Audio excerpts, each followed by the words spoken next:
AD 64년에 로마에는 큰 화재가 있게 되어집니다. 누가 불을 질렀는지는 잘 알지 못했지만 로마 시내가 거의 반 정도가 불타버릴 정도로 큰 화재였다고 하죠. 그때 이제 정치하고 있었던 사람은 네로 황제였었는데 그 큰 피해에 대하여 책임질 만한 입장에 있는 그 로마 황제였음에도 불구하고 그 책임 소재를 다른 이에게 돌리게 합니다. 누구가 이 로마에 불을 질렀다고 소문을 내었느냐 하면 기독교인들이 로마에 불을 질렀다고 얘기를 하면서 기독교 혐오가 급속도로 번지게 되어집니다. 그때 있었던 것이 기독교 1차 박해라 그렇게 얘기를 하죠. 그러할 때 이제 교회는 또 어떤 입장이었었느냐 하면 예루살렘에 있는 그 교회가 안 그래도 유대인들에게 이제 확연히 그 신앙의 결이 다르다는 것을 알게 되어지면서 박해를 한 30년 넘게 받아왔었는데 로마에게 미움을 받게 되었다는 것을 알게 되어지자 이 정치의 세력을 입고 교회를 심각하게 박해하게 되어지자 예루살렘 교회는 AD 64년부터 시작해서 예루살렘을 다 떠나게 되어집니다.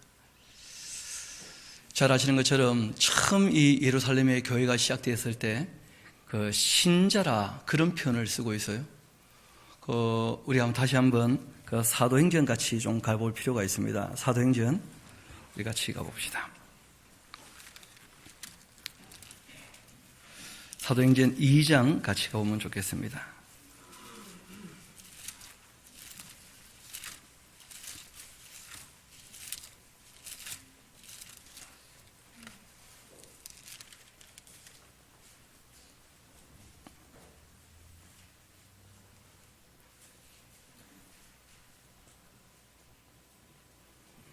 우리 47절부터 한번 봅시다. 또 여러 말로 확증하며 권하여 이르되 너희가 이 패역한 세대에서 구원을 받으라 하니 그 말을 받은 사람들은 세례를 받음에 이날에 신도의 수가 3,000이나 더하더라 그렇게 되어져 있죠. 예수님은 이제 이 신도들이 제자 되기를 바라셨던 것 같아요. 그런데 그게 그렇게 쉽게 되어지지 않는 이유가 있습니다. 이 사람들이 이제 3,000명, 5,000명쯤 되어지지만 본인들이 먼저 구약을 다 알고 있고 하나님을 다 섬기고 있기 때문에 그 제자들이라고 하는 사람들, 예수님의 이 직계 제자들이 별로 그렇게 사람들이 인정할 만큼 뛰어난 인물들이 아니었잖아요. 그들에게 뭘 많이 배우고 듣는다는 것을 별로 그렇게 탐탁치 않게 얘기했던 것 같아요. 그러다가 보니까 먼저 자기들이 믿고 있다고 생각을 하니까 그 교육을 잘 받지 않고 이 사람들이 얼마 지나지 않아서 갈등이 일어나죠. 헬라파, 히브리파 갈등이 일어나게 되어집니다. 그리고 이제 스데반이 순교받으면서 이 헬라파 유대인들은 예수님 곧 오실 게 아닌 모양이다 하고 다 떠나가 버리고 맙니다. 그리고 또 그 명절을 지키러 예루살렘에 왔던 사람들 중에서 보통은 한 10만, 20만 있다가 명절 때 한 100만 넘게 모인다고 말씀드리지 않았습니까? 그러니까 거의 80% 이상은 다 다시 다 고향으로 돌아가면 예루살렘은 그리 많은 사람이 남아있지 않게 되어지고 당연히 성도들도 많이 줄어들게 되어지죠. 그럴 때 그 사도들도 이제 거기에 남아있지 않고 떠나게 되어지면서 예수님의 동생 야고보가 중심이 되어져서 이 예루살렘 교회를 이끌어 갑니다만은 그것이 그리 효과적으로 또 왕성하게 폭발적으로 그렇게 기독교가 전파되어지지는 않습니다. 잘 아시는 것처럼 60년 어간쯤 되었을 때 그 바울이 마지막 예루살렘에 왔을 때 그 예루살렘 교회가 바울을 보호해 주지 못하고 오히려 예루살렘 교회가 유대인들의 눈치를 보면서 그 바울이 유대인들에게 핍박받는 것에 대해서 가만 내버려두는 모습을 보게 되어집니다. 예루살렘 교회가 많이 위축되어 있다는 것입니다. 그리고 난 다음에 바울이 로마에 가게 되었을 때 교회는 말 그대로 명맥만 유지하는 정도가 되었다가 결국은 64년도에 예루살렘 교회 자체가 말 그대로 사라지고 맙니다. 그 유대인들이 보기에는 잔당들이죠. 기독교인들 몇 명만 근근히 남아있다가 결국은 이제 AD 69년쯤 되어지면 그 예수님의 동생 야고보가 62년도에 순교했다 하는 말도 있는데, 제가 보기에는 62년도에 유대교 지도자들에게 순교당했다 하는 것이 더 확실한 역사적 사실일 것입니다. 끝까지 이제 남아있던 그 기독교인이었던 이 야고보가 그 순교하게 되어지자 결국 이제 AD 70년 되었을 때 예루살렘 자체가 멸망하고 마는 것이죠.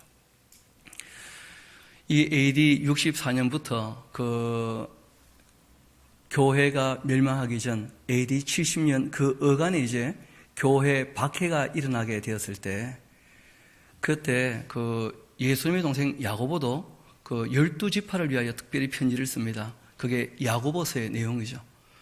너희들이 기독교에 대해서 오해하고 있다. 기독교인들도 당연히 이 하나님의 율례와 법도를 따르는 신앙생활을 너무 소중히 여기고 행함이 있는 믿음을 진짜 믿음이라고 우리가 믿고 있다 하고 이제 12지파 사람들, 그 이스라엘 백성들에게 기독교에 대해서 이 변호하는 그런 편지를 쓰게 되어집니다.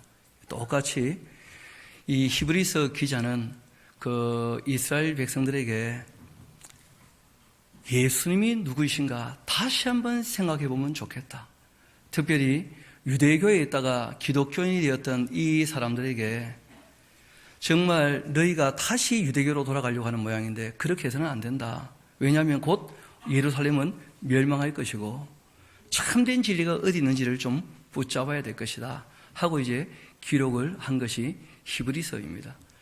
여러분, 히브리서라는 내용을 보면 유대인들을 위한 편지 또는 이스라엘 백성을 위한 편지 이렇게 되어 있지 않고 히브리인들을 위한 편지 이렇게 되어 있어요. 이게 무슨 말인가 하니, 히브리인이라고 할 때에는 그 뜻 자체가 떠도는 사람들 그런 뜻입니다. 히브리. 들어보신 적 있죠? 히브리 노예들의 합창. 그러니까 아브라함이 바로 히브리인이죠. 그렇죠? 그 아르박사계의 후손으로 에벨의 그 자손으로 해서 이 나라들을 다 세우게 됐을 때 나라를 세우지 못하고 떠돌던 사람들, 그 히브리 민족이라 그래요. 그 히브리 민족이었던 아브라함의 그 자손 중에 이삭, 야곱 때 이제 이스라엘이라고 하는 이름을 얻게 되어지고, 그리고 이제 여호수아 때 가나안 땅 들어가서 이스라엘 나라가 시작이 되어지는 것이죠. 그러고 난 다음에 그 잘 아시는 것처럼 나라가 쪼개지고 북왕국이 이제 아수르에 잡혀가고는 완전히 721년도에 망하고, 그리고 이제 남왕국이 그 바벨론에 가서 망하고 난 다음에 다시 돌아오지 않습니까?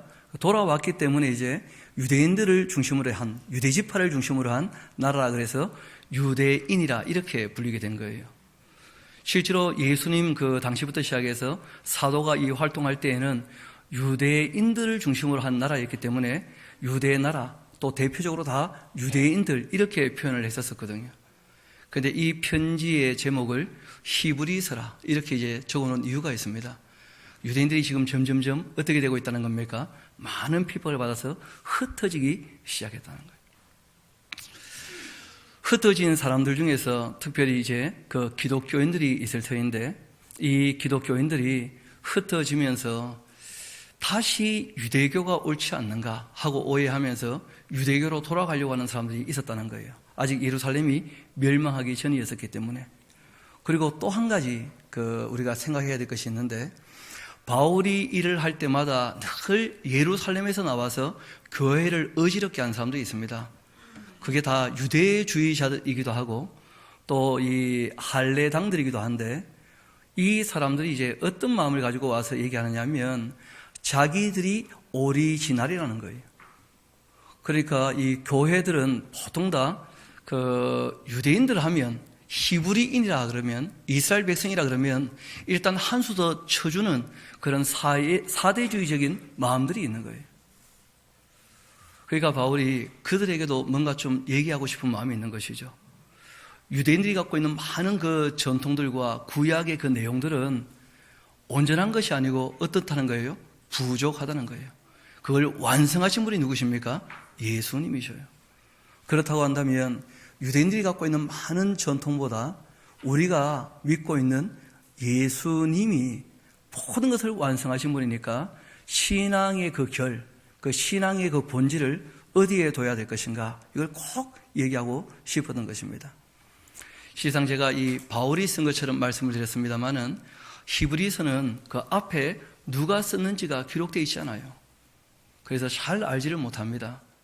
그럼에도 불구하고 그 요한의 제자였던 폴리캅이 썼던 글들이나 또 이 폴리캅 이후에 그 알렉산드리아에서 태어났던 글레멘스라고 하는 분들의 이 글, 그러니까 아주 초기 그 기독교 문서들을 보게 되어지면 바울이 썼다라고 하는 얘기를 끊임없이 하고 있어요. 여러분, 성경이 성경될 때는 크게 4가지 기준이 있었다 하는 말씀을 드린 적이 있습니다. 제일 먼저는 누가 썼는가, 이 사도성이라 그러죠. 두 번째는 구약과 내용이 똑같은가, 다른 모든 이 문서들과 조화를 이루고 있는가, 그 내용에 대한 일관성을 얘기를 합니다. 세 번째는 모든 지역에서 똑같이 진리로 받아들이는가, 이런 보편성을 보게 되는 거예요. 그 제일 마지막이 제일 중요한데, 성령님의 감동으로 기록되었다면 영감성, 모든 기독교인들이 그 말씀을 듣고 똑같은 감동을 가지게 된다는 거예요. 실제로 이 히브리서가 397년도 이 카르타고 회의에서 정경이 이제 확정될 때에 사도성에 대해서는 동방교회라고 하는 이 정교에서는 누구나 다 바울의 글로 얘기를 하지만 이 서방교회는 그렇지 않았었거든요. 좀 시간이 지나게 되어지면서. 왜냐하면 아볼로가 썼을 가능성이 있다, 이런 이제 주장을 하는 사람들이 있습니다. 왜냐하면 이 히브리인들이 가지고 있는 종교에 정통하고 있는 사람이 썼었기 때문에 아볼로가 그런 인물일 것이다. 또 어떤 분은 바나바라는 인물이 참 위대한데 그분이 썼을 가능성도 있지 않겠는가, 이렇게 얘기를 하기도 해요. 그런데 좀 전에 말씀드렸듯이 그 기독교 초기 문서들의 대부분 다 바울의 제작으로 얘기를 하고 있기 때문에 인사말에 특별히 바울의 글이라는 것이 있지 않다 할지라도 바울의 글일 가능성이 제일 크다고 보는 것입니다.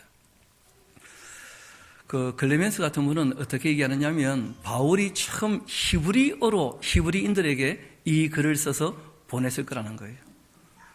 그런데 그것을 누가가 헬라어로 다시 번역을 한 것, 이것이 지금 우리에게 남아있는 이 히브리서일 것이다, 그렇게 봅니다. 왜냐하면 그 히브리서 뒷면에 디모데라고 하는 사람이 잡혀 있다가 풀려났던 이야기를 기록해 놓고 있어요. 그럼 바울 순교 이후의 사건이거든요. 그러면 바울이 전체를 다 적었다 하고 보기에는 쉽지 않다는 것입니다. 그래서 이 저작에 대한 문제는 이 모든 내용들을 많은 하나님의 사람들이 그 인용하고 있는 것을 봤을 때 성령님의 감동으로 기록된 것은 부인하지 못하는 사실이라는 거예요. 그리고 다른 모든 이 그 신약 성경과 또 구약 성경과 내용이 일맥상통하고 있기 때문에 그 일관성에 대해서도 부인하지 못하는 것이죠. 그리고 또 모든 지역에서 이 편지들이 이미 300년 가까이 시간이 지났기 때문에 다 읽혀지고 있고 그 편지들을 다 하나님의 말씀으로 인정하고 있었다는 거예요. 그렇기 때문에 특별히 이제 이 서두에 누가 썼는지가 기록되어 있지 않다 할지라도 전통적으로 바울이라고 우리가 다 인식할 수 있을 만하고, 그리고 내용도 너무나 확실하고, 그리고 모든 하나님의 사람들이 인용할 만큼 성령님의 영감이 확실하다면 이건 성경이다, 그렇게 해서 이제 성경으로 다 인정이 된 것입니다. 어떻게 보면 확증된 것이에요, 확증. 그래서 저도 생각해 볼 때는 아마 그 바울이 순교하시기 바로 직전에 자기 동족을 위하여 애타는 마음이 있는 분이었거든요. 로마서를 보면 9장, 10장, 11장 3장에 걸쳐서 자기 동족을 향한 그 애타는 마음을 기록해 놓고 있어요. 히브리인들도 주님께 돌아왔으면 참 좋겠는데, 그런 애타는 마음이 있는 것을 보게 됩니다. 그렇다면 그 예수님의 동생 야고보가 자기 동족을 사랑하는 것처럼 바울도 당연히 자기 동족을 사랑하고 있다면 자기 이 동족 그 히브리인들에게 예수님이 누군지를 소개할 마음이 당연히 있지 않았겠는가. 그렇게 해서 이분이 이제 그 히브리인들이 보려고 히브리어로 이 내용을 쭉 기록을 했었는데 그것을 다 완성하지 못하고 아마 순교하지 않으셨겠는가. 그렇다면 이 바울과 똑같은 마음을 가지고 이 글을 이었을 수 있는 분이라면 늘 바울과 함께 동행했고 글을 꿰쓸 줄 아는 분이 누가 계십니까? 누가가 계시죠. 왜냐하면 누가복음이나 사도행전을 기록하신 분이니까. 그럼 그분이 이제 이어서 이 내용을 다 완성하게 되었다고 본다면, 그러면 이제 인사말이 없는 이유도 우리가 좀 이해할 만해요. 왜냐하면 바울이 유대인들에게 미움받는 것을 누가가 너무 잘 알거든요. 바울의 글이라고 밝히면 오히려 그 히브리인들은 전혀 읽어주지 않을 거라고 생각을 하는 것이죠. 그래서 아예 그 내용을 싹 지워버리고 이 유대인들이 갖고 있는 그 모든 전통과, 그리고 이제 이 예수님이 어떤 분인지에 대해서 비교하면서 예수님이 히브리인들이 갖고 있는 그 모든 정통보다 더 나으신 분이고 더 좋은 것을 우리에게 주셨다, 이 얘기를 하고 싶어 하는 것입니다. 우리가 이 히브리서는 13장으로 되어져 있는데 13번 정도 예수님이 더 나으시다, 더 좋은 분이시다, 거기에 대해서 강조하고 있는 그런 내용으로 기록되어져 있습니다. 다시 한번 이 말씀을 정리하게 된다면, 이 히브리서는 예수님이 누군지를 잘 알지 못하거나 또는 그 유대교에서 기독교인이 되었다가 다시 유대교로 돌아가는 그 이스라엘 백성들, 히브리인들에게 예수님이 어떤 분인지를 증언하기 위하여 기록된 것이었고, 또 한 가지는 이 유대인들 또는 히브리인들이라 그러면 사대적 자세를 가지고 그들을 만나는 이방 기독교인들에게 우리가 갖고 있는 이 신앙의 전통이 얼마나 위대한 것인지 다시 한번 잘 생각해서 종교적 사대를 갖지 않도록 그렇게 경계하는 말씀이 여기에 담겨져 있습니다. 내용은 아주 단순합니다. 1장부터 시작해서 10장까지 내용은 그 선지자들과 예수님을 비교하고 천사와 예수님을 비교하고 또 대제사장과 예수님을 비교하고 또 모세와 예수님을, 여호수아와 예수님을, 그리고 또 이들이 갖고 있는 그 성막 있지 않습니까? 성전, 그것과 예수님을, 그리고 마지막에는 구약의 모든 제물과 예수님을, 이렇게 7가지 정도를 비교해 가면서 예수님이 얼마나 위대한 분이신가, 이걸 밝히고 있는 것입니다. 그 다음에는 권면을 합니다. 그 권면은 크게 2가지가 있습니다. 하나는 뭐냐면, 그러하기 때문에 지금 우리에게 닥치는 이 고난에 대해서 조금 인내하자는 거예요. 인내. 왜냐하면 예수님 곧 오실 거니까. 그러고 난 다음에 이제 한 가지 더 권면한 것이 뭐냐면, 신앙생활할 때 신앙 어린 사람들이 항상 있다는 거예요. 저는 처음에 이 말씀을 잘 몰랐었습니다. 왜냐하면 제가 워낙 죄송한 얘기인데 어릴 때 대충 살아왔었기 때문에 조금 나이가 들고 철이 들었거든요. 그래서 웬만한 사람은 나보다 다 나을 것이라는 생각들을 했었어요. 그래서 성경 가르칠 때 부담이 좀 있었습니다. 나보다 더 잘 아시고 더 잘 하시는 분에게 내가 무엇을 그렇게 가르칠 것인가 하고 별로 그렇게 열심도 내지 못하고 잘 알아서 하실 것이지 하는 생각들을 해봤었는데, 알고 보니까 그게 그렇지가 않더라고요. 그렇습니까? 안 그렇습니까? 그게 무슨 말이냐면, 어디 가서도 항상 사람들을 만나보면 신앙이 어리고 약한 사람들 늘 있습니까? 없습니까? 그건 늘 있어요. 그래서 우리가 어디 있어도 할 일이 있다는 거예요. 할 일이. 준비된 사람들은. 그런 일들을 알게 되는 것이죠. 그 히브리서의 마지막 그 권면이 뭐냐면, 신앙 약한 사람들이 신앙을 어떻게 하라는 거예요? 도와주기 위하여 이렇게 살아가야 한다. 그런 권면을 하는 거예요. 그 내용은 굉장히 단순하지만 그러나 그 안에 우리가 다시 한번 읽으면서 우리 예수님 어떤 분인지를 다시 한번 정리할 필요가 있습니다. 왜냐하면 성경이라는 책 자체가 누구에 대한 이야기입니까? 하나님의 계시의 말씀이에요. 하나님 누구신지를 우리에게 보여주시는 책입니다. 특별히 성부, 성자, 성령, 삼위일체 하나님에 대해서 우리가 명확히 할 필요가 있는 것이죠. 그리고 이 모든 것을 우리가 예수님 때문에 바르게 알게 되었고, 성령님의 감동으로 말미암아 예수님에 대해서 우리가 더 확실히 알게 되어지는 것이고, 성부 하나님의 그 소개로 말미암아서 예수님에 대하여 더 바르게 알게 되는 것이죠. 그래서 실제로 우리 신앙의 가장 중심되는 분은, 죄송한 얘기인데 성부, 성자, 성령 삼위일체하는 중에서 누가 제일 친밀하게 여겨집니까? 예수님이. 그래서 우리가 하나님교 이런 표현 안 하고 뭐라 그런다고요? 예수교 이런 표현을 하는 거예요. 그럼에도 불구하고 우리가 예수님을 알면 당연히 누구를 바르게 알아야 됩니까? 성부 하나님에 대해서. 또 예수님이 소개하셨던 누구에 대해서요? 성령 하나님에 대해서. 어제 우리가 성경 이야기를 같이 토요 강좌 때 하면서 어떤 분이 그러시더라고요. 평소에 예수님에 대한 얘기만 너무 듣다 보니까 성부 하나님에 대해서 잘 몰랐다는 거예요. 잘. 그런데 이제 신약에서도 끊임없이 예수님이 누구에 대해서 말씀을 하시고자 하느냐 하면 나를 통해서 누구를 알기를 원하신다는 거예요? 성부 하나님을 알기를 원하신다는 거예요. 내 말을 듣고서 누구를요? 나 보내신 이를 믿어야 된다. 이런 얘기를 한다는 거예요. 그러니까 복음주의자들은 대부분 다 누구에 대한 얘기만 하느냐 하면 자기 구원이 최고의 복음이기 때문에 예수님이 구원하셨다 해서 예수님 얘기만 너무 많이 한다는 거예요. 그런데 실제는 예수님을 통해서 우리가 성부도 성령도 이 삼위일체 하나님을 온전히 바르게 하는 게 굉장히 중요합니다. 그 히브리서에서도 예수님 이야기를 우리가 보게 되지만 예수님을 통해서 우리가 성부도 성자도 다 또 성령까지 다 알게 될 것입니다. 우리 히브리서 1장 1절부터 차근차근 내용을 정리해 보도록 하십시다. 그 옛적에 선지자들을 통해서 여러 부분과 여러 모양으로 이 구약에 대한 말씀이죠. 그렇죠? 우리 조상들에게 말씀하셨던 그 하나님께서 이 모든 날 마지막에는 되어 있죠. 그 아들을 통해 우리에게 말씀하셨다. 이게 굉장히 중요합니다. 신앙에 있어서. 그러니까 하나님의 계시의 마지막은 누구라는 거예요? 예수님을 통하여 계시가 완성되었다는 거예요. 그것이 바로 요한계시록으로 계시가 완성되었다는 것입니다. 이 모든 날 마지막이라는 거예요. 여러분, 지금 모든 이단들은 예수님이 부족하기 때문에 자기가 다시 왔다는 거예요.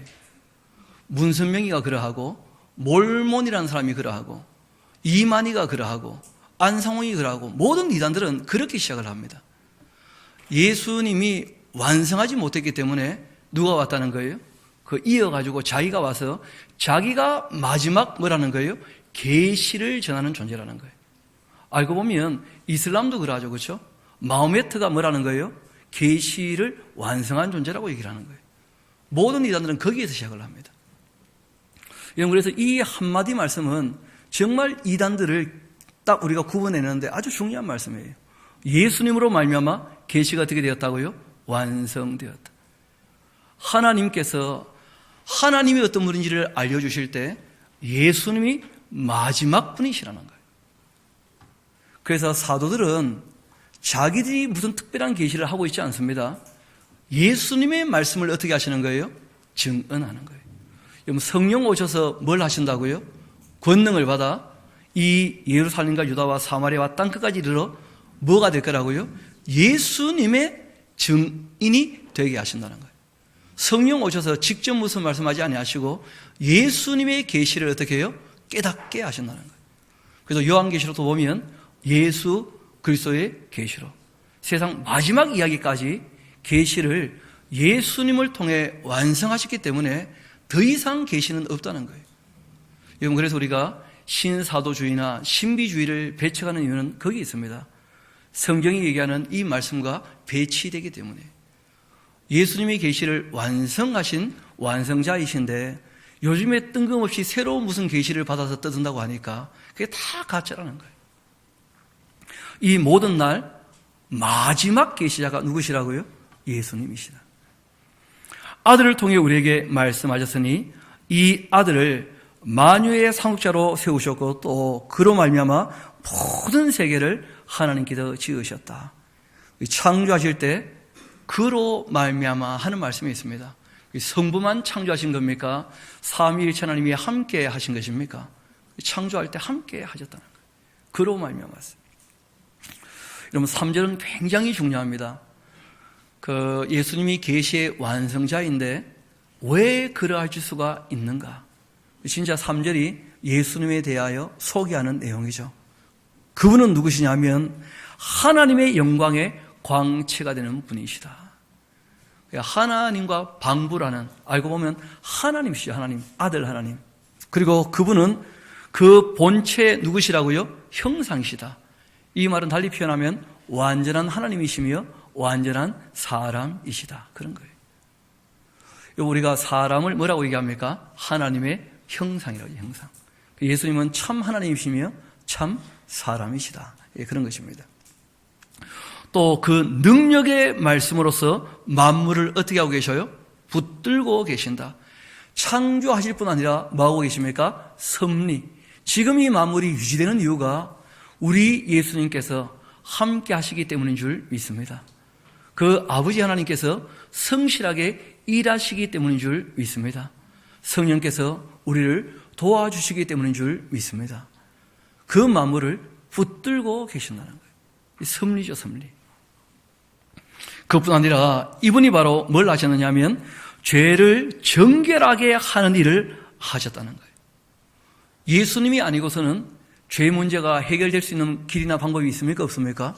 없다는 것이죠. 그 일을 예수님이 하셨다는 거예요. 그리고 그 예수님은 높은 곳에 계신 지극히 크시니 누구십니까? 성부 하나님 그 오른편에 앉아 계시는, 죽으시고 부활하시고 승천하셔서 하나님 우편에 앉아 계신 바로 그분이라는 거예요. 그 예수님께서. 그러하기 때문에 완전한 하나님이시고 완전한 사람이시기 때문에 선지자들이 부분적으로 얘기했던 모든 것들에 관하여 어떻게 하셨다고요? 마지막 계시의 완성자로 이 땅에 오셨다는 거예요. 그 예수님께서. 그러니까 이 히브리인들이 갖고 있는 그 많은 신앙의 선배들의 그 이야기들은 완전한 것입니까? 부분적인 것입니까? 부분적인 것이었다는 거예요. 그걸 예수님이 완성하셨다는 거예요. 두 번째 또 이렇게 이야기합니다. 그 예수님은 천사보다 어떻다고요? 훨씬 뛰어나다, 그렇게 되어 있다는 거예요. 그냥 뛰어난 것도 아니고. 왜냐하면 존재가 전혀 다른 존재라는 거예요. 이 천사들은 피조물이며 예수님은요 하나님이시라는 거예요. 그러니까 비교 대상이 안 되지만 너희들이 너무 천사들을 대단하게 여기니까, 왜냐하면 하나님의 계시의 말씀을 선지자들이 여러 부분 여러 모양으로 말했지만 실제로 대부분 다 누가 갖고 와서 전해준 겁니까? 천사들이 와서 전해줬었거든요. 천사들은 그 심부름을 하는 그 사역자들인데 예수님은 누구시냐면 그 아들 되시는 분이셔요. 여러분, 종이 잘 알겠습니까? 아들이 잘 알겠습니까? 아버지를. 그러니까 아들이. 지금 그런 얘기를 이제 하시는 것인데 한번 봅시다.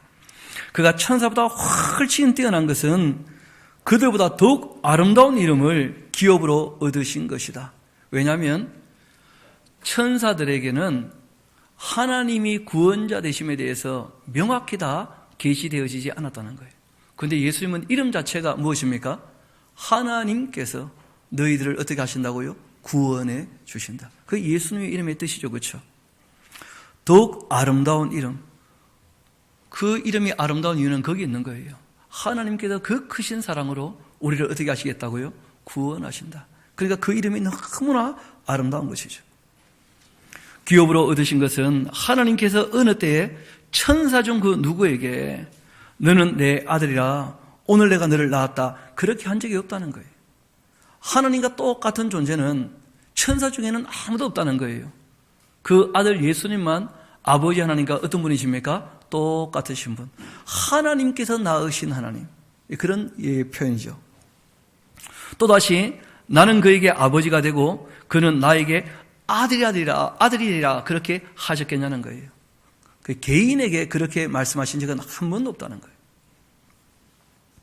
또 그가 맏아들을 이끌어서, 여러분 굉장히 중요한 표현입니다. 예수님에 대하여 뭐라고 표현합니까? 맏아들. 왜냐하면 예수님께서 그 아버지 하나님과 함께 하나님으로만 계실 때에는 독생자였지 않습니까? 그런데 예수님이 참 사람이 되셨었죠. 맞습니까? 그리고 죽으셨다가 뭘 하셨어요? 부활하심으로 부활의 첫 열매가 되신 거예요. 그리고 제가 믿기로는 저도 여러분도 그 주님께서 재림하실 때 부활에 참여하게 될 줄로 믿습니다. 그러면 우리도 다 하나님의 뭐가 된다는 거예요? 그렇죠. 부활에 참여한 영원한 아들이 된다는 거예요. 그러니까 예수님이 맏아들이라고 하는 표현은 뭐냐면 부활의 첫 열매다, 그런 의미입니다. 여러분, 참 놀라운 얘기죠. 예수님께서는 하나님의 독생자인데, 그런데 예수님이 이어받으실 그 하나님의 나라 그 유업을 우리에게 어떻게 하신다는 거예요? 주신다는 거예요. 왜냐하면 참 이게 말이 될지 모르겠는데 맏아들이라고 하시니까 저희들이 다 예수님의 동생 된다는 거예요. 놀랍지 않습니까? 우리가 부활에 참여하게 되어지면 그런 자리로 우리를 부르신다는 거예요. 이 얼마나 영광된 자리인가, 그걸 좀 기억하면서 이 땅에서 살아가라는 거예요. 그 예수님은 맏아들이시라는 거예요. 또 그가 맏아들을 이끌어 세상에서 다시 들어오게, 세상에 다시 들어오게 하실 때, 그렇죠? 그 재림하실 때 이제 하나님의 모든 천사들은 그에게 경배하게 될 것이다, 그렇게 말씀하십니다. 요한계시록에 보면 그런 장면들이 나오는 것을 보게 될 것입니다. 또 천사들에 관하여 그는 그 천사들을 바람으로, 그 사역자들을 불꽃으로 삼으셨다. 그 천사들은 영적인 존재죠, 그렇죠? 그리고 여러분 또 기억나실지 모르겠는데 소돔과 고모라가 멸망받을 때 유황불이 들어졌던 거 기억나시죠? 그러니까 이 바람이나 또는 이제 이 불꽃이다 하는 이런 표현들은 다 뭐냐면 천사들이 하나님의 일꾼이 되어서 하나님의 일을 한다, 이런 표현이에요. 뭐 불꽃이 뭐냐? 하나 둘 셋 그럼 큰일 납니다. 바람은 뭐냐? 그렇게 또 해석하면 어려워져요. 그 영적인 존재로 하나님의 심부름을 하는 이 천사들, 그 천사들은 하나님의 그런 이 사역자들입니다. 심부름꾼들. 반면 아들에 관하여는 하나님이여 주의 보좌는 영영하며 또 주의 나라의 규는 공평한 규입니다. 주께서 의를 사랑하시고 불법을 미워하셨으니 그러므로 하나님 곧 주의 하나님이 즐거움의 기름을 주께 부어. 여러분, 주와 주께가 나오니까 헷갈리죠. 위에 보면 성부 하나님에 대해서 얘기를 하다가 성부 하나님께서 성자께 뭘 부으셨다는 거예요? 기름을 부으셨다는 거예요. 여러분, 기름을 누구한테 붓습니까? 제사장과 선지자와 왕, 그렇죠? 그런데 그렇게 메시아가 되었는데 주께 부어서 그 주님을, 예수님을 그 모든 동료들하고 얘기할 때는 누구를 얘기하느냐면 기름 부음을 받았던 모든 존재보다 예수님을 어떻게 해요? 뛰어나게 하셨다는 거예요. 여러분, 특별히 이 땅에서는 예수님 말고도 많은 왕들이 있었습니까? 없었습니까? 있었죠. 그런데 그 모든 통치자들보다 예수님이 어떻다고요? 뛰어나시다는 거예요. 그런 표현을 하게 된 것입니다. 그러니까 앞에 내용을 보게 되어지면 모든 이 기름을 부었던 메시아들이 많았을 텐데 예수님은 그 모든 기름 부음 받은 자보다 하나님 앞에서 어떻다고요? 가장 뛰어나신 분이시다. 그런 얘기를 하고 있는 것입니다. 또 주여 태초에 주께서 땅의 기초를 두셨으며 하늘도 주의 손으로 지으신 바라 그것들은 멸망할 것입니다. 그러나 오직 주님은 영존할 것이고 그것들은 다 옷과 같이 낡아지리니 의복처럼 갈아입을 것이고 그것들은 옷과 같이 변할 것이나 주는 여전하여 연대가 탐이 없을 것입니다. 이런 것을 과학적으로 굳이 표현한다면 열역학 제2법칙이죠. 맞습니까? 엔트로피 증가의 법칙. 우리가 살아가고 있는 이 모든 세상의 것들은 점점점 진화되거나 진보되어집니까? 아니면 낡아지고 쓰러지고 죽어가는 것입니까? 그건 우리가 다 경험하지 않습니까? 해와 달과 별들도 또 우리가 경험하는 모든 만물들은 전부 다 낡아지는 거예요. 그래서 예수님께서 재림하시 그때 낡아지던 것들을 다 어떻게 하신다고요? 새롭게 하셔서 영원하게 다시 만드실 거라는 거예요. 낡아지던 것들은 다 어떻게 될 것입니까?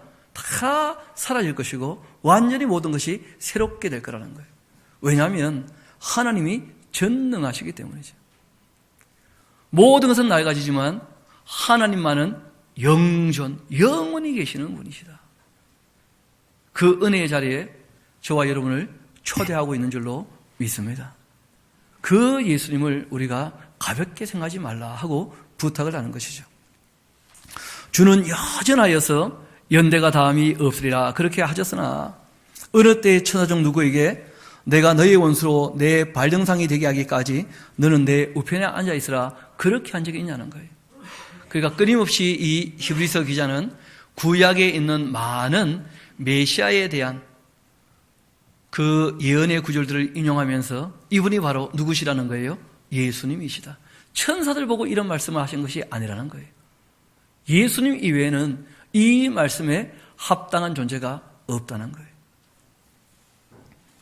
모든 천사들은 섬기는 영으로서 구원받을 상속자들을 위해 섬기라고 보내심이 아니겠느냐. 알고 보면 천사들은 하나님의 사역자가 되어서 이 땅에 주님의 그 택한 백성들을 어떻게 하는 존재입니까? 섬기는 존재예요. 도와주는 존재고. 그러므로 우리가 이 들었던 것들 다 유념함으로 우리가 어떻게 해요? 흘러 떠내려가지 않도록 함이 마땅하지 않겠는가? 여러분, 이 세상은 끊임없이 변합니다. 또 세상은요 급속하게 흘러갑니다. 우리가 이 들었던 말씀, 또 우리가 이 말씀을 끊임없이 듣지 아니하면 이 세상 물결에 어떻게 된다는 거예요? 흘러 떠내려 간다는 거예요. 끊임없이 사건 사고가 일어나면서 우리에게 많은 윤리적인 문제에 대해서 새로운 이 관점을 요구하면서 우리에게 부딪히는 일들을 경험하게 됩니다. 여러분, 성경 말씀을 읽어놓지 아니하면, 배워놓지 아니하면, 끊임없이 이것을 들으면서 자기의 마음을 정리하지 아니하면 이 세상 물결에 어떻게 된다는 거예요? 흘러 떠내려 갈 거라는 거예요. 어떤 분이 그런 얘기 하시더라고요. 성경을 대충 들어놓고 세상을 보면 신앙생활이 늘 아리까리하게 된다는 거예요. 뭐가 옳은지 잘 모른다는 거예요. 불어로 뭐라 그럽니까? 아리숑하게 된다는 거예요. 아프리카 말이 있죠. 긴가민가 뭐 그렇게 된다는 거예요. 한자 성어가 있죠. 흐리멍텅 이렇게 된다는 거예요. 대체 어떻게 될지를 모른다는 거예요. 뭐가 명확하지 않고 뚜렷하지 않으니까 세상 물결에 흘러 떠내려 간다는 거예요. 그런 것에, 그래서 성경은 우리에게 말씀하십니다. 우리 한번 따라합시다. 들은 것에 더욱 유념하라. 하나님 말씀을 늘 듣지 않으면 결국은 세상 물결에 흘러 떠내려 가고 많은 사람들의 이론이나 그 철학에 쏟고 말 것입니다. 천사들을 통해 하신 말씀이 경고하게 되어 모든 범죄함과 순종하지 아니함이 공정한 보응을 받게 되거든. 구약에서도 하나님께서 그 율법을 천사를 통해 주셨지 않습니까? 그런데 그 말씀을 따르지 않을 때 하나님의 그 보복과 응징이 있었는데 공정한 약속하신 대로 우리가 이같이 큰 구원을 등한히 여긴다면 어찌 그 하나님의 보복과 응징을 피할 수가 있겠는가? 이 구원은 처음에 주로 말씀하신 바였고 들은 자들이 우리에게 확증한 바다. 이 바울이라는 분은 본인이 직접 예수님을 만났습니까? 만나지 않았었습니까? 예수님께 직접 배운 것이 없죠. 예수님을 만나고 난 다음에도 뭐라고 얘기하십니까? 아나니아에게 가서 거기서 배우라는 거예요. 다메섹 집가라는 거리에 가면 아나니아가 있을 거니까 그 사람을 통해서 배우라는 거예요. 그래서 바울도 자기가 들어서 어떻게 되었다는 거예요? 확실하게 알게 되었다는 거예요. 그런 것처럼 여러분도 이 말씀을 들어서 확증된 것이니까, 너무나 확실한 것이니까 여기에서 굳게 잡고 흘러 떠내려가지 말도록 그렇게 부탁하신 거예요. 바라기는 하나님 말씀을 읽고 듣고 배우는 걸 동참할 수 있게 되기를 소망합니다. 늘 읽고 듣고 배워야 세상에 쏙지 않게 된다는 거예요. 또 하나님이 우리가 말하는 바 장차 올 세상을 천사들에게 복종하게 하심이 아니니라.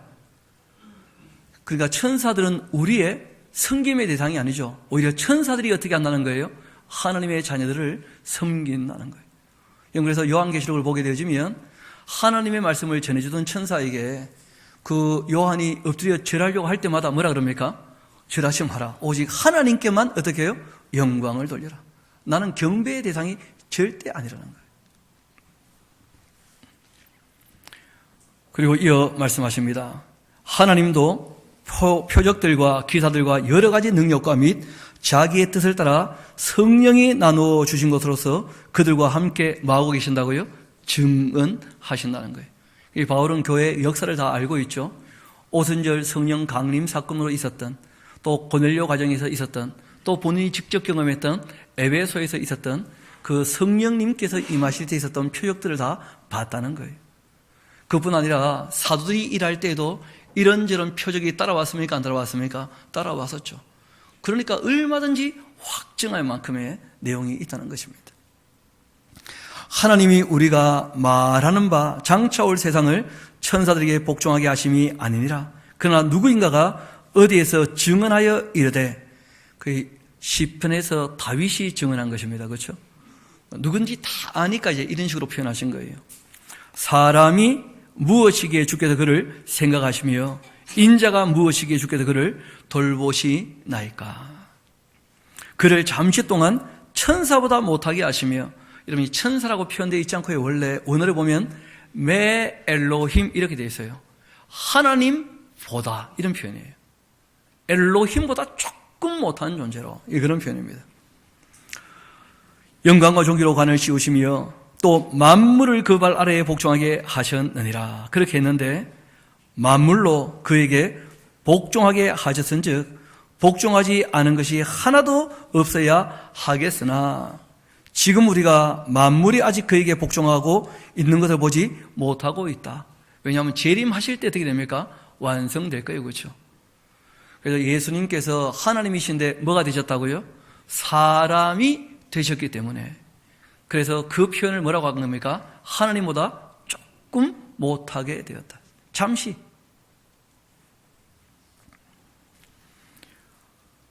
오직 우리가 천사들보다 잠시 동안 못하게 하심을 입은 자, 천사들보다 하면 안 되겠죠, 그렇죠? 하나님보다 조금 잠시 동안 못하게 하심을 입은 자, 곧 죽음의 그 고난을 받으심으로. 원래 하나님은 죽습니까? 안 죽습니까? 사람이 되셨기 때문에 어떻게 되셨다고요? 죽으셨다고. 그런데 그 죽으심으로 말미암아 영광과 존귀로 관을 쓰신 예수를 보니 이를 행하신 것은 하나님의 은혜로 말미암아 모든 사람을 위하여 죽음을 맛보려 하심이라. 예수님은 모든 사람 때문에 어떻게 되신 겁니까? 죽으셨다는 거예요. 여러분, 사람이란 존재도 마찬가지죠. 첫사람 아담은 당연히 누구의 형상이었습니까? 그런데 죄 아래 태어난 우리는요, 너무 망가졌다는 거예요. 너무. 그래서 하나님보다 조금 못한 존재는 참 사람이신 누구시라는 거예요? 예수님이시고, 그 예수님의 장상한 분량에 이르는 사람이라면 정말 그러한 존재죠. 하나님보다 조금 못한 존재. 그런 자리로 우리를 부르고 계신다는 거예요. 그래서 아담 이후에 하나님의 형상이라고 할 수 있는 분은 누구밖에 없다는 거예요? 예수님 이외에 잘 없다는 거예요. 그래서 하나님께서 그 다윗의 입을 통해서 사람을 천사보다 조금 못하게 하나님보다 조금 못하게 하셨다 할 때에는 누구를 얘기하는 거라는 거예요? 예수님. 참 사람만이 그러다는 거예요. 참 사람만이. 그러므로 만물이 그를 위하고 또한 그로 말미암았다. 그게 다 예수님 때문에 있게 되었고 예수님을 위하여 있는 것이다. 놀라운 것은 그 성삼위일체 하나님, 그 예수님께서 사랑하시기 때문에 저와 여러분을 늘 위해 주시는 줄로 믿습니다. 하나님이 우리를 위하시기에 우리가 주를 위하여 살게 되는 거다. 이것이 신앙의 가장 기본이죠. 이는 많은 아들들을 이끌어서 영광에 들어가게 하시는 일에 그들의 그 구원의 뭐를요? 창시자를 고난을 통하여 온전하게 하심이 합당하도다. 참 말이 조금 복잡해 보이지만 쉽게 말하면 예수님께서 죽으시고 부활하심으로 말미암아 구원이 무엇인지를 확실하게 시작하셨다는 거예요. 그리고 거기에 이제 하나님의 그 크신 사랑과 은혜를, 그 진리를 믿는 사람들을 똑같은 자리에 있게 하실 것이다. 많은 아들들을 이끌어 영광에 들어가게 하시는 일에 그들의 그 구원의 창시자를 고난을 통해 온전하게 하심이 합당하도다. 고난 받으시고 죽으시고 어떻게 되심으로요? 부활하심으로 완전히 되셨죠. 거룩하게 하시는 이와 거룩하게 함을 입은 자들이 다 한 근원에서 났다. 그러므로 형제라고 부르시기를 부끄러워하지 않으셨다. 아버지 하나님께서 그 아들 예수와 또 예수님으로 말미암아 하나님의 자녀가 된 우리를 뭐로 부르신다고요? 한 형제로. 여러분, 천국에는 하나님 이외에는 아버지가 있습니까? 없습니까? 없다는 거예요. 천국에는 할아버지가 있어요? 없어요? 천국에는 남편이 있어요? 없어요? 아내는요? 형님은요? 형님은 있죠. 예수님이 큰 형님이잖아요. 거기는 남자, 여자 이런 것도 없고 시집가고 장가가는 것 당연히 없죠. 거기는 지금 우리가 경험하는 이런 이 관계들이 전혀 아니라는 거예요. 하나님 아버지로 모시는 전부 다 한 뭐라고요? 형제들이라는 거예요. 그러므로 형제라 부르시기를 부끄러워하지 아니하시고 이르시되 내가 주의 이름을 내 형제들에게 선포하고 내가 주를 교회 중에서 찬송하리라 그렇게 하셨으니까 또다시 내가 그를 의지하리라 그렇게 하시고 또다시 볼지어다 나와 및 하나님께서 내게 주신 자녀라 그렇게 하셨다. 자녀들은 혈과 육에 속하였으며 그도 또한 같은 모양으로 우리가 사람인 것처럼 예수님도 누가 되셨다고요? 혈과 육을 가진 사람이 되었다는 거예요. 이유가 있죠. 죽음을 통해서 여러분 또 한 번 이제 예수님이 하시는 일들에 대해서 소개하고 있는데 굉장히 중요한 내용들이죠. 자, 한번 봅시다. 죽음을 통하여 죽음의 세력을 잡은 자 곧 마귀를 어떻게 하셨다고요? 마귀의 권세가 뭐죠? 죄의 삭은 사망이다. 이 마귀는 죽음의 그 공포를 가지고 사람들을 어떻게 합니까? 협박하는 거예요. 마귀는요, 이 미혹이라 그러죠. 욕심이나 그 쾌락이나 또는 권력이나 돈이나 이런 것을 가지고 끊임없이 사람을 어떻게 합니까? 미혹을 하는 이 유혹의 손이 있어요. 또 하나의 손이 뭐냐면 고난과 고통과 폭력과 죽음이라고 하는 공포의 손이 있어요. 이 유혹의 손과 공포의 손을 가지고 사람들을 어떻게 합니까? 악으로 몰고 가는 거예요. 겁먹게 해가지고. 그게 마귀의 손이거든요. 그런데 예수님께서 죽으심으로 말미암아서 그리고 부활하심으로 말미암아서 이 죽음의 권세, 이 죽음의 공포에서 사람들을 어떻게 하셨다는 거예요? 건지셨다는 거예요. 그 마귀를 멸하셨다는 거예요. 또 죽기를 무서워함으로써 한평생 그 마귀에게 매여 종로로 다는 모든 자들을 놓아주려고 그렇게 하신 것입니다.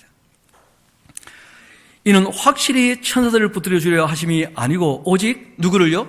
아브라함의 자손을.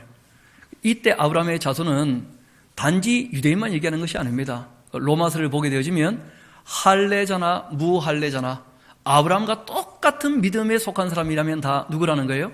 아브라함의 자손이라는 거예요. 그 아브라함의 자손을 붙들어 주려 하심이라. 그러므로 그가 범사에 형제들과 같이 대심이 마땅하지 않겠는가? 이는 하나님의 일에 자비하고 신실한 대제사장이 되어 백성의 죄를 속량하려 하심이라. 그래서 예수님은 마귀에 매여 있는 우리에게 죽음의 공포에서 그리고 또 뭘 얘기하고 계십니까? 그 죄에서 건져주신 분이시다. 죄와 사망에서 우리를 건져주신 분이시다. 그뿐 아니라 이분이 하나님의 아들 하나님이신데 사람이 되어서 우리와 똑같은 고난을 다 당해보시고 그러니까 배고파 보시고 잠도 못 주무셔 보시고 그리고 또 아파 보시고 심지어는 죽기까지 하심으로써 정말 우리 인간이 무엇인지를 다 이해하시는 분이지 않는가, 지금 그런 얘기를 하는 것입니다. 우리 한번 18절 같이 한번 읽어볼까요? 시작. 그가 시험을 받아 고난을 당하셨은즉 시험 받는 자들을 능히 도우실 수가 있느니라. 정말 이 말씀이 믿어지십니까? 우리 주님께서 저와 여러분을 돕고 계시는 줄 믿습니다. 여러분, 예수님의 별명도 보혜사이시고 성령님의 별명도 보혜사예요. 곁에 계셔서 어떻게 하시는 분요? 도우시는 분. 우리 예수님께서 마지막 남기신 말씀이 뭐냐면 세상 끝날까지 내가 너희와 항상 함께 있을 것이다. 그렇게 말씀하셨습니다.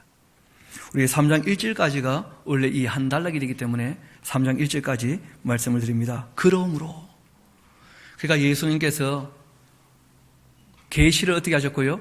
마지막 날 오셔서 완성하셨고, 그리고 그 예수님은 천사와 다른 하나님이신데 사람이 되신 하나님이셔서 우리를 죄와 사망에서 건지신 분이기 때문에, 그러므로 함께 하늘의 부르심을 받은 거룩한 형제들아, 우리가 믿는 도리의 사도이시며 대제사장 되시는 예수님을 어떻게 하라고요? 깊이 생각해야 한다. 예수님에 대하여 바르게 알게 되어지면 성부도 성령도 우리가 바르게 알게 되어지고, 예수님을 바르게 알게 되어지면 참 사람이 어떤 존재인지도 알게 되어지고, 예수님을 바르게 알게 되어지면 하나님께서 그 크신 은혜와 사랑으로 무엇을 하셨는지도 알게 되어지고, 그 예수님을 바르게 알게 되어지면 예수님이 전한 진리로 말미암아 우리가 어떻게 살아야 될지도 다 알게 되어지고, 이 예수님을 바르게 알게 되어지면 이 세상 마지막과 그 이후에 어떻게 될지를 다 알게 된다는 거예요. 누구로 말미암아서요? 예수님으로 말미암아. 바라기는 저도 여러분도 우리가 들었던 말씀들, 또 기록되어서 우리에게 주신 이 진리의 말씀을 우리가 부지런히 살펴서 우리 예수님을 바르게 알고 그 예수님을 깊이 생각함으로 우리 예수님을 더욱더 닮아가는 저와 여러분 되기를 소망합니다. 우리 함께 기도하도록 하시겠습니다. 아버지 하나님, 참 감사합니다. 예루살렘에 그 주님의 몸된 교회가 오히려 무너지는 것이 끝나는 것이 아니라 그때 흩어진 사람들을 통하여 다시 한번 신앙에 대하여 정립되어지고 정리될 수 있는 복된 기회가 된 것을 저희들이 역사를 통하여 확인하게 되었습니다. 또 이방 기독교인들이 그 유대인들로 말미암아서 다른 예수에 대하여, 다른 복음에 대해서, 다른 영에 대하여 정말 많이 헷갈려하며 이 세상 물결에 흘러 떠내려가는 것들에 대하여 막아주시고자 예수님이 누구인지를 다시 한번 주님의 사람을 통하여 확증해 주신 것 감사드립니다. 지금도 끊임없이 예수님께서 계시의 완성자임에도 불구하고 다른 계시를 들고 오는 많은 이 유혹하는 무리들에 관하여, 미혹하는 사람들에 관하여 이 말씀으로 경계를 삼으시고 저희들로 진리를 따르게 하시니 감사드립니다. 바라옵기는 먼저 아는 저희들이 대충 아는 것이 아니라 확실히 알고 깊이 생각함으로 우리가 이 세상 물결에 흘러 떠내려가지 않기를 소망하오니 주님께서 늘 우리의 마음을 일깨워 주시고 진리 가운데로 인도하여 주옵소서. 모든 것을 주님께 의탁합니다. 감사드리며 우리의 구유가 되시는 예수님 이름으로 기도합니다. 아멘. 우리 다 함께 일어나셔서 찬송가 31장 우리 같이 부르도록 하시겠습니다.